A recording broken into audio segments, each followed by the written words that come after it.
Hello बच्चों, क्या हाल चाल। और फिर से आप लोगों का मोस्ट वेलकम है इस BA concept king YouTube channel पर। तो आज फिर से आपका भाई लेकर के आया है क्लास 12 का हिंदी, जो कि चैप्टर 7 है, जिसका नाम है ओ सदा निरा। और इस पाठ के लेखक हमारे महान कवि जगदीश चंद्र माथुर हैं। चलिए देखते हैं। तो आज इन्हीं के बारे में पढ़ेंगे और इस पाठ में क्या कहा गया है इसको जानेंगे। ये इस पाठ का सारांश है। तो चलिए ना इस पाठ को स्टार्ट करते हैं। लेकिन पाठ को स्टार्ट करने से पहले हमेशा की भांति आपका भाई आप लोगों से कुछ कहते रहा है। अगर आप लोग इस YouTube चैनल पर नए हैं तो चैनल को सब्सक्राइब करें, वीडियो अच्छा लगे तो लाइक करें और कमेंट करके बताओ कि आपको ये वीडियो कैसे लगा। और साथ ही साथ अपने दोस्तों में ज्यादा से ज्यादा मात्रा में शेयर करें। तो आइए ना शुरू करते हैं इस वीडियो को काफी मस्त, जबरदस्त और शानदार तरीके से। तो स्टार्ट होगा ये वीडियो। देख रहे हैं आप लोग ओ सदा निरा। और इस पाठ का आपका भाई बताने वाला है पाठ का सारांश, जो किया है क्लास 12 का हिंदी। और इसके लेखक महान कवि जगदीश चंद्र माथुर जी हैं। तो आइए इनके पहले इनके बारे में कुछ जान लिया जाए अच्छे तरीके से, मस्त तरीके से। लेखक का नाम जगदीश चंद्र माथुर। अब आप जानेंगे लेखक का परिचय। इनका जन्म 16 जुलाई 1917। आप लोगों को वर्ड बड़ा दिख रहा है ना, मैं रुके थोड़ा सा वर्ड को बड़ा कर देता हूँ। ऊंचा बड़ा, यस, थोड़ा सा और हो गया। चलो देखते हैं लेखक परिचय। 16 जुलाई 1917 में इनका जन्म हुआ था। 14 मई 1978 को इनका निधन हुआ था। 16 जुलाई 1917 में जगदीश चंद्र माथुर जी का क्या हुआ था? जन्म। 14 मई 1978 में निधन। जन्म स्थान शाहजहांपुर उत्तर प्रदेश। इनका जो जन्म स्थान है वो शाहजहांपुर उत्तर प्रदेश है। शिक्षा एमए अंग्रेजी में किए हैं इलाहाबाद विश्वविद्यालय से, है ना। और 1941 में आईएससी परीक्षा उत्तीर्ण की है और प्रशिक्षण के लिए अमेरिका गए और बाद में शिक्षा सचिव हुए। सम्मान वीरावरेडी की उपाधि से विभूषित किया गया है इनको। और कालिदास अवार्ड, बिहार राज्य भाषा पुरस्कार से सम्मानित किए गए हैं। वाह, इतने महान कवि। तो इनको कौन कौन सी सम्मान मिला है आप देख सकते हैं। विद्यावरिधि की उपाधि मिला है, कालिदास अवार्ड मिला है, बिहार राज्य भाषा पुरस्कार मिला है। और इनकी कृतियां मेरी बांसुरी, भोर का तारा, ओ मेरे सपने, कुड़ाक, बंदी, सारिद्या, पहला राजा, दशरथ नंदन, कुंवर सिंह की टेक, गगन सवारी, 10 तस्वीरें, ये इनके लेख हैं जो महत्वपूर्ण है। फिर से आपका भाई एक बार रिवीजन करना चाहेगा कि ओ सदा निरा पाठ के लेखक जो है वो जगदीश चंद्र माथुर है। मेरे प्यारे बच्चों, जगदीश चंद्र माथुर जी ओ सदा निरा पाठ के लेखक हैं। इनका जन्म 16 जुलाई 1917 को हुआ था और इनका निधन देख सकते हैं आप लोग 14 मई 1978। ये जन्म निधन का जो प्रोसेस है ना, इसको आप लोग एक कॉपी पर अलग लिख लो। प्रत्येक चैप्टर के कवि का जो जन्म है और उसका निधन है, नोट्स बना करके रखो और जहां पढ़ते हो वहां पे चिपका करके रखो। जब भी पढ़ने बैठो एक बार नजर डाल लो ताकि याद रहे। तो जन्म 16 जुलाई 1917 और निधन 14 मई 1978। आगे देखते हैं इनका जन्म स्थान शाहजहांपुर उत्तर प्रदेश। ये जो जगदीश चंद्र माथुर जी हैं, इनका जन्म स्थान कहाँ है बताइए? शाहजहांपुर उत्तर प्रदेश। शिक्षा एमए अंग्रेजी इलाहाबाद विश्वविद्यालय से। 1941 में आईएससी परीक्षा उत्तीर्ण, प्रशिक्षण के लिए अमेरिका गए और बाद में शिक्षा सचिव हो गए। सम्मान विद्यारिधि की उपाधि इनको प्राप्त है, कालिदास अवार्ड भी मिला है और साथ ही साथ बिहार राज्य भाषा पुरस्कार से भी सम्मानित किया गया है। इनकी कृतियां मेरी बांसुरी किनकी रचना है? मेरी बांसुरी किनकी रचना है? तो मेरी बांसुरी जो है जगदीश चंद्र माथुर जी की रचना है। भोर का तारा किनकी रचना है? जगदीश चंद्र माथुर जी की रचना है। ओ मेरे सपने, ये भी जगदीश चंद्र माथुर जी ने ही लिखा है। खुराक, ये भी जगदीश चंद्र माथुर जी ही लिखे हैं। बंदी, ये भी जगदीश चंद्र माथुर जी ही लिखे हैं। सारिध्या और पहला राजा और दशरथ नंदन, कुंवर सिंह की टेक, गगन सवारी 10 तस्वीरें, ये सारे के सारे लेख जगदीश चंद्र माथुर जी लिखे हुए हैं। आप लोगों के बुक में ये सारे के सारे लेख तो होंगे ही मेरे प्यारे बच्चों। तो आप लोगों को चाहिए कि ना एक व्हाइट पेज खरीदो और व्हाइट पेज पर ना जितने भी चैप्टर के कृतियां हैं, कवि द्वारा रचनाएं हैं, उसको जरूर एक पेज पर लिख लो। पता है कब? जब ये आपको करना है तब। और कौन नहीं चाहता कि ये उसे नहीं करना है? कर लो पढ़ाई और बन जाओ ये वाला। डन? लेकिन कब? जब ये सारे के सारे चीज आप लोगों को पता होगा, कवि के बारे में, कवि के रचना के बारे में, कवि का जन्म, निधन, उसका मिले हुए उपहार, ये सारे के सारे चीज एक नोट्स बनाओ अच्छे ढंग से और जहां पढ़ते हो वहां पे चिपका के रखो। और जब भी पढ़ने बैठो प्यार से एक बार मन लगा के मेरे लिए, अपने माता पिता के लिए पढ़ लो एक बार जरूर, जब भी पढ़ने बैठो तब। आगे चलिए इस पाठ के सारांश को शुरू करते हैं काफी मस्त तरीके से, जबरदस्त तरीके से। तो आइए शुरू करते हैं। जैसा कि आप लोग देख रहे हैं, प्रस्तुत निबंध, प्रस्तुत निबंध ओ शलानिरा, जगदीश चंद्र माथुर द्वारा लिखी पुस्तक, बोलते छठ से लिया गया है। लो, ओ शलानिरा किससे लिया गया? बोलते छठ से। ओ शलानिरा किससे लिया गया मेरे प्यारे बच्चों? बोलते छठ से। ओ शलानिरा किससे लिया गया है?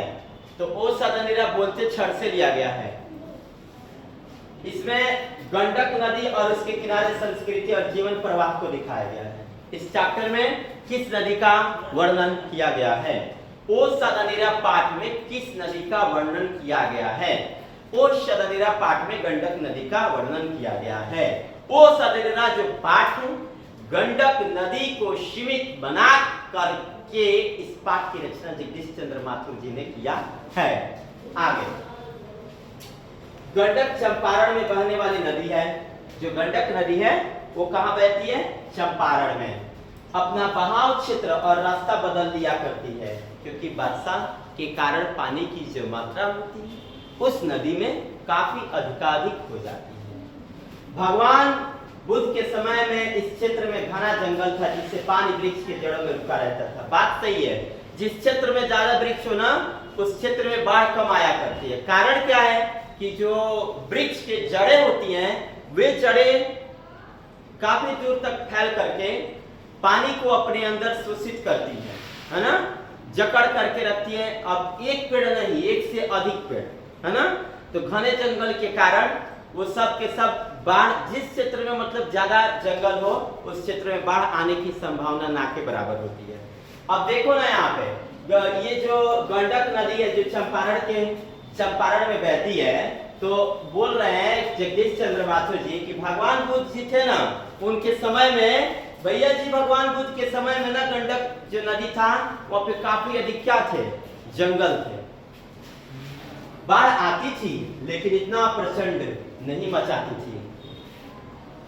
एक बार गयासुद्दीन तुगलक और हरिसिदेव पर आक्रमण करने के लिए जंगलों को काटा गया, तब से जंगल कटते चले गए। यहाँ पे गयासुद्दीन तुगलक और राजा हरिसिदेव के बीच आक्रमण हुआ। राजा हरिसिदेव जो थे, चलो एक छोटी सी कहानी मैं आपको सुना देता हूं। ये राजा हरिसिदेव थे, इनका जो महल था चारों बगल से था आपका जंगल, उसके बाद थे पानी, मतलब जो पानी था वो जंगल में ही था, मतलब जंगल जो है वो किस में था? पानी में। और बीच में था हमारे जो क्या नाम है, राजा हरिसिदेव जी का महल था, है ना। गयासुद्दीन तुगलक ने आक्रमण किया राजा हरि देव पर, है ना, कि राजा हरि देव अपने आप को आत्मसमर्पण करो, ये राज हमें दे दो, नहीं तो तुम मारे जाओगे। हाँ? गयासुद्दीन तुगलक की बात राजा हरि सिंह देव ने नहीं माना। गयासुद्दीन तुगलक अपने जितने भी सैनिक थे उनको आदेश दिया कि जंगल को काट दिया जाए। जंगल कट गई, महल दिखने लगा। आखिरकार राजा हरि सिंह देव जी अपने साम्राज्य को छोड़ करके नेपाल भाग गए, है ना। तो जंगल उस समय से जब लड़ाई हुआ गयासुद्दीन तुगलक और राजा हरि सिंह देव के बीच, तब से लेकर आज तक कटते ही गया। गंडक प्राचीन और अतीत के बीच की कड़ी है। बहुत से महात्मा और संतों ने इसके किनारे तप किए और तेज पाया होगा। बहुत से ऐसे महात्मा जी लोग थे, इसके किनारे रह करके तपस्या किए थे लोग, लेकिन गंडक कभी गंभीर नहीं बन सकी, जिसके कारण इसके किनारे पर तीर्थ स्थल भी स्थायी नहीं रह सके, है ना। बहुत सारे तीर्थ स्थल बनाए गए हैं, लेकिन पानी अधिकाधिक होती उन तीर्थ स्थलों को ये गंडक नदी अपने पानी के तेज धारा से अपने गर्भ में उसको ले लेती। पानी क्योंकि काफी अधिकाधिक उस नदी में हो जाता। कई भवने निर्माण किए गए हैं, बड़े बड़े इमारती वाले तीर्थ स्थल बनाए गए, लेकिन किसी को भी ये नदी नहीं छोड़ा। गंडक ने कई स्मृतियां नहीं छोड़ी, भवन मंदिर घाट कुछ भी नहीं। हवाई जहाज से देखने पर गंडक घाटी के दोनों ओर बहुत सारे ताल दिखाई पड़ते हैं, जिनमें से एक सरेमान ताल है, जिसके चारों ओर काफी बड़ा जंगल है। सरेमान ताल के चारों ओर क्या है? जंगल है, और इसके बीच में द्वीप भी है। गंडक नदी का जल सदियों से चंचल रहा है, इसमें कई तीर्थ स्थान तोड़े अब खंडहर दिखाई पड़ते हैं। क्या है ना कि जब गंडक नदी जो थी भैया जी, गंडक नदी जब इसकी तेज धारा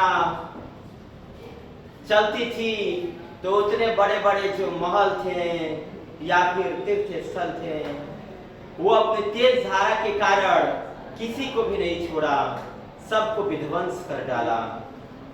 आज वो खंडहर दिखाई देते हैं, टूटा फूटा दिखाई पड़ते हैं।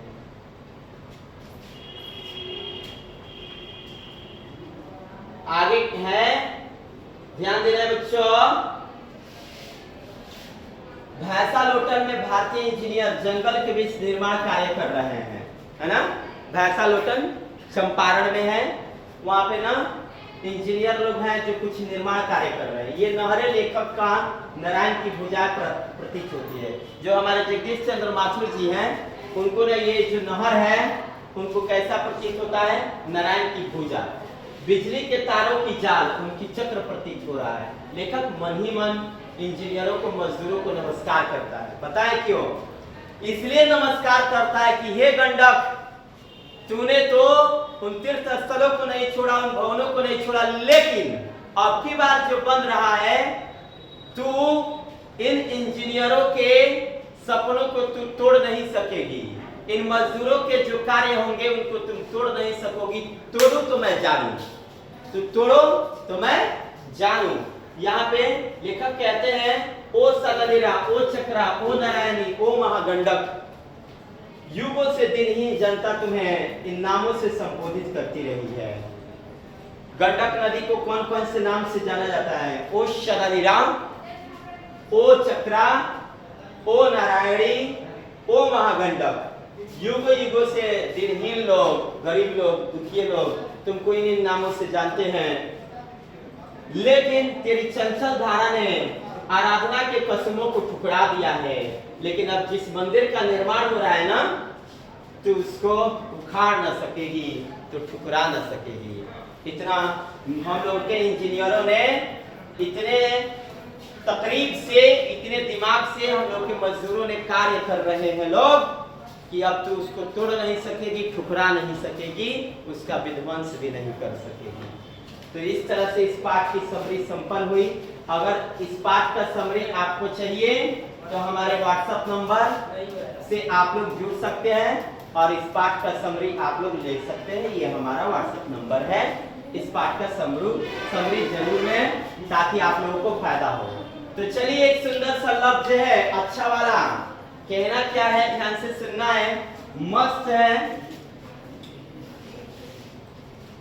एक रात एक बात लिखेंगे, एक रात एक बात लिखेंगे, हर कोई पढ़ सके इतना साफ लिखेंगे।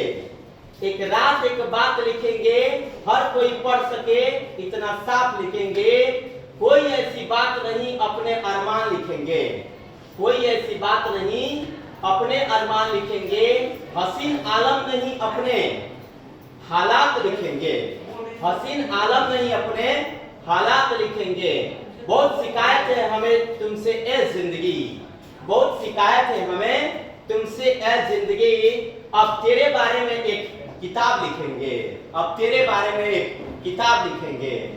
लिखते लिखते खत्म ना हो ए जिंदगी, लिखते लिखते खत्म ना हो ए जिंदगी। एक ही शब्द में पूरा कायनात लिखेंगे, एक ही शब्द में पूरा कायनात लिखेंगे। तो इस तरह से आज का सेशन संपन्न होता है। आशा करता हूं कि आप लोगों को ये वीडियो बहुत ही प्यारा लगा होगा, मस्त लगा होगा, जबरदस्त लगा होगा।